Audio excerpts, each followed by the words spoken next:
Je viens de dégager le filtre à air, la petite manivelle en le au-dessus, 3 écrous en dessous, on tire, ça sort tout seul.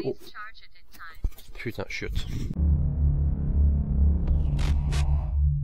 Bon, on va continuer un petit peu ici. Donc là, l'idée, je suis bloqué au niveau du collecteur d'échappement pour pouvoir tarauder. C'est principalement cette durite là qui me fait chier. Je voudrais l'enlever, mais bien entendu, vu que c'est une durite de flotte, je vais t'emmerder. Donc plutôt que de retirer tout le liquide de refroidissement, je vais seulement retirer une partie avec la petite pompe. Je vais quand même pré-nettoyer en le passant à l'éthanol, vu que j'ai un bidon d'avance. Donc je vais retirer un peu, et puis bah de toute façon on verra bien. Bon là je pense que j'ai dû en enlever assez. Bon ici j'ai remarqué aussi que c'est pas serré, et puis là c'est pas terrible, hein, j'ai l'impression. Bon on verra ça plus tard, c'est pas vraiment le problème pour le moment. On démonte ici. On voit déjà ça commence bien, celui-là il a pas l'air d'être serré à fond.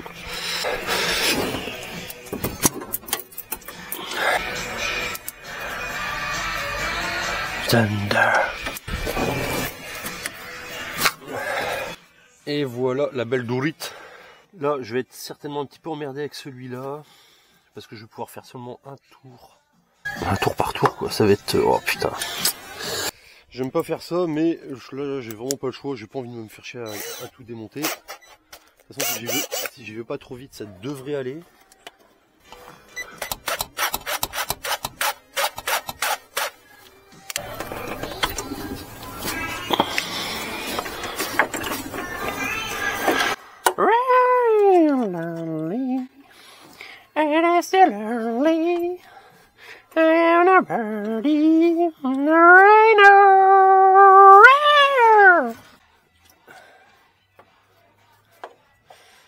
Bon là j'arrive presque sur la fin, ça commence à devenir un petit peu plus compliqué.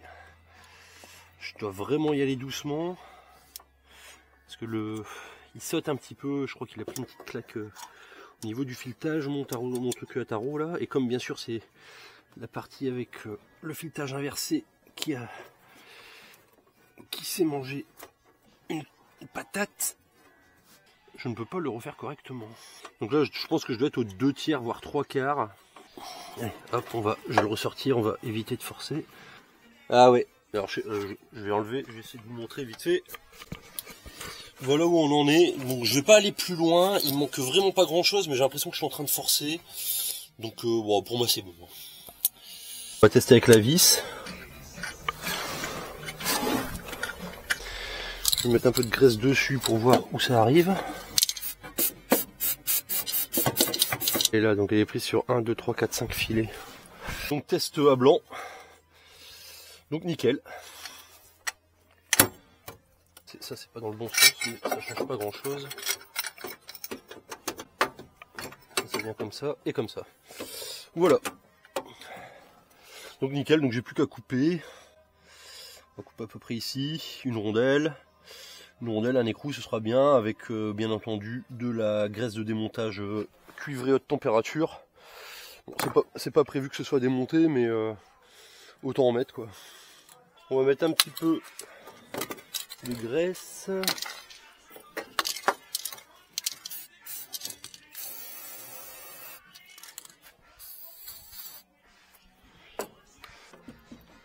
Bon, ça me paraît pas mal là. Quoique un petit peu décentré, mais bon, après ça vient faire pression, donc normalement c'est bon quoi.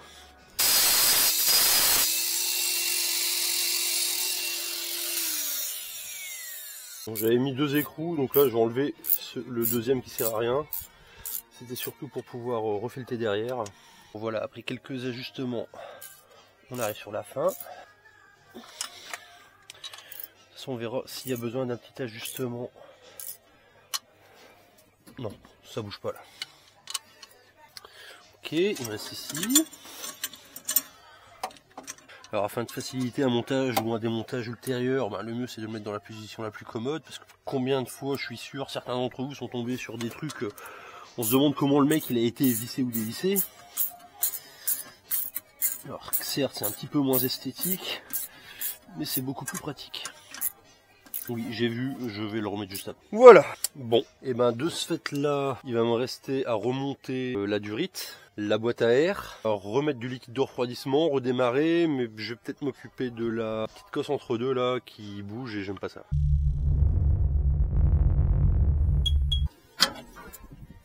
Ah oui, celui-là il est bien crade aussi. Il mérite un petit coup de nettoyage.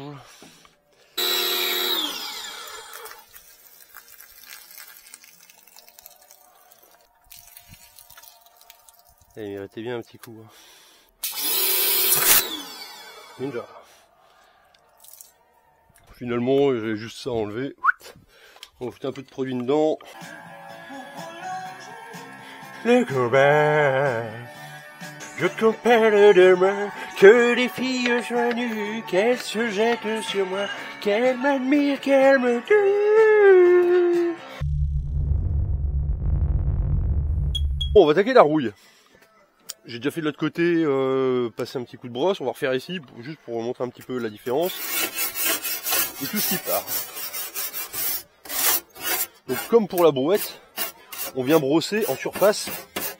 Le but c'est pas de tout enlever, mettre à nu, parce que c'est un convertisseur de rouille qui vient stopper la rouille. Donc en fait il faut qu'il y ait un petit peu de rouille pour que ça agisse en fait. Tout simplement. Et là ici c'est pareil, je vais refaire les masses parce que comme vous voyez il y a de la merde autour et tout, ça fait un peu vilain, enfin c'est pas super propre comme moi je voudrais que ce soit. Non là dans l'ensemble c'est bon quoi. Bon après si j'en retrouve ailleurs, je donnerai un petit coup bien entendu, ici, là.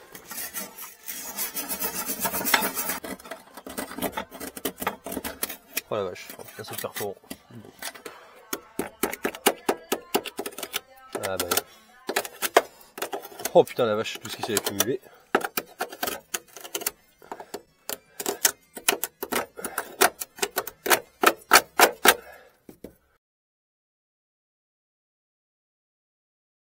Il me reste, je dirais un quart, donc on va essayer de pas gaspiller. Bon déjà ça commence bien. On va accélérer un petit peu le processus de séchage. Auquel cas, moi ce que je pense lui proposer, c'est que tant qu'ici c'est démonté et que je fais cette partie-là et de l'autre côté, redonner un coup de Blackson en fait. Histoire que ça fasse noir, que ce soit propre, parce que là il y a du bleu foncé, il y a du bleu ciel, il y a du jaune, etc., etc. Ici, ça va être...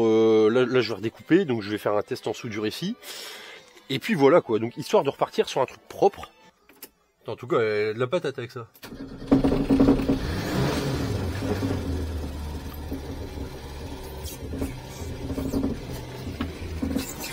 Il y a un truc qui tremble.